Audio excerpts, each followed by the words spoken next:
আপনি খুব ডিপ্রেশনে আছেন, ভীষণ কষ্টে আছেন, তাহলে এই ভিডিওটি আপনার জন্য। দেখুন, জীবন তার নিজের নিয়মে চলে। রাস্তার মতো অসংখ্য বাঁক ও মোড় আসে, কিন্তু জীবনের কোনো এক ঘরে যদি হঠাৎ হারিয়ে যান, যেখানে সব সাদা কালো, আলো নেই, কোনো রাস্তা দেখা যায় না, তবে তাকালেই বলে বিষণ্ণতা। এটাই হচ্ছে ডিপ্রেশন। আমরা মাঝে মাঝে বিভিন্ন ধরনের ডিপ্রেশনে ভুগি, বিভিন্ন ধরনের কষ্ট যা আমাদের ভেতরটা জর্জরিত করে ফেলে, কিন্তু সেখান থেকে যদি বেরিয়ে না আসতে পারি, অনেকে অনেক ধরনের দুর্ঘটনা করে ফেলে। কিন্তু এটা না করে সেখান থেকে কি করে বের হয়ে আসতে হয়, নিজের মনকে সেভাবে সেট করতে হবে যে আমার লাইফে ডিপ্রেশন আসুক আর না আসুক, আমার নিজের মনটাকে প্রফুল্ল রাখতে হবে। এখন একটা জিনিস কি জানেন, আপনার মন কিন্তু সব কিছু, আমরা চাইলেও মন কিন্তু সব কিছু নিয়ন্ত্রণ করে না, কিন্তু মনের বিরুদ্ধে অনেক সময় অনেক কিছু করতে হয়। মানুষের জীবনে উত্থান পতন সবই আছে, সেটাকে কিন্তু মেনে নিতে হবে। আমি বলছি না যে এই অনুভূতিটি আকাশ থেকে এসে আপনার উপর চেপে বসেছে, এবং বলবো এটা আমার আপনার সকলের জীবনের একটি অংশ। কিন্তু মনে রাখবেন, এই অংশটি আপনার পুরো জীবন নয়, শুধু একটি কঠিন সময়, যেটা সাময়িক আপনাকে কষ্ট দিচ্ছে, দুঃখ দিচ্ছে।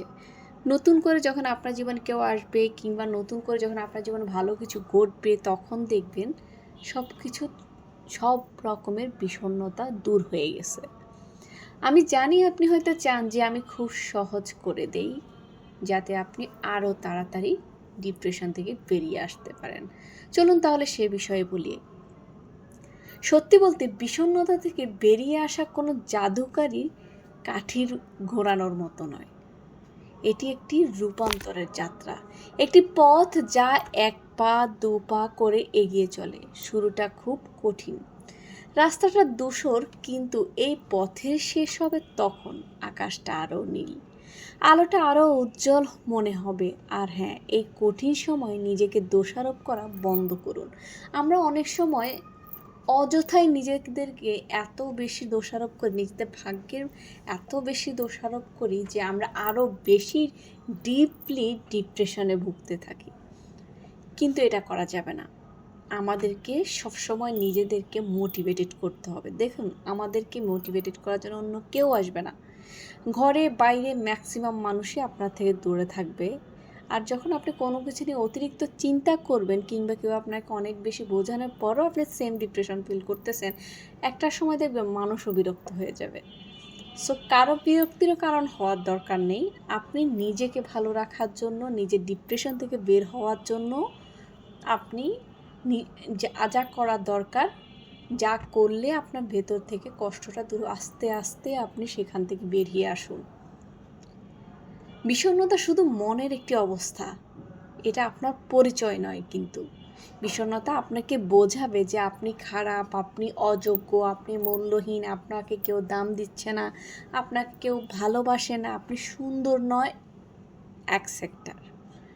এই কথাগুলো সব মিথ্যা, শুধু যন্ত্রণা, বিভ্রান্তি। আপনি যেমন আছেন ঠিক তেমনই যথেষ্ট। আপনি খুবই পারফেক্ট। আপনার নিজেকে এইভাবে বোঝাতে হবে, আল্লাহ আমাকে যেভাবে দিয়েছেন, আল্লাহর সৃষ্টি সবই সুন্দর, তাই আমাকে কেউ কোনোভাবে ছোট করতে পারবে না। আল্লাহ আমাকে যা দিয়েছে আমি তা নিয়ে খুশি থাকব। কোনো কিছুই কিন্তু কারো হাতে নয়, সব কিছুর নিয়ন্ত্রণ উপরওয়ালা থেকে, সব কিছু আগে থেকে সেট করা। তাই অযথা নিজেকে দোষ দিয়ে মন খারাপ করবেন না। হয়তো আপনার প্রথম লক্ষ্য ছিল খুশি থাকা, কিন্তু এত বড় লক্ষ্য শুরুতে চাপ সৃষ্টি হবে। শুধু ভালো থাকা শুধু ভালো থাকার চেষ্টা করুন প্রথমে। হয়তো একটি